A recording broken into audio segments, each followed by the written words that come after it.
Rastet e dhunës në familje në Gjirokastër janë të ngjarjet problematike të ndjekura nga policia lokale dhe organet e drejtësisë. Sipas statistikave të publikuara nga Gjykata e Shkallës së Parë të Juridiksionit të Përgjithshëm në Gjirokastër, përgjatë vitit 2024 në këtë gjykatë u regjistruan 50 raste për sa i përket dhunës në familje. Gjykata nga ana e saj ka dhënë 40 vendime gjyqësore për to, duke përfshirë edhe urdhrat e mbrojtjes.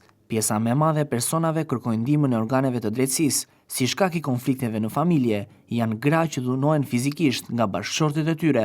Mes kërkesave për urdhër mbrojtje, nuk mungojnë edhe rastet e dhunimit të pjesëtarëve të tjerë të familjes, si të prindërve apo fëmijëve të mitur. Shqetësues sipas gjykatës është fakti i kërkesave vetëm për pajisje me urdhër mbrojtje dhe mos denoncimeve si vepra penale nga ana e viktimave të dhunës në familje.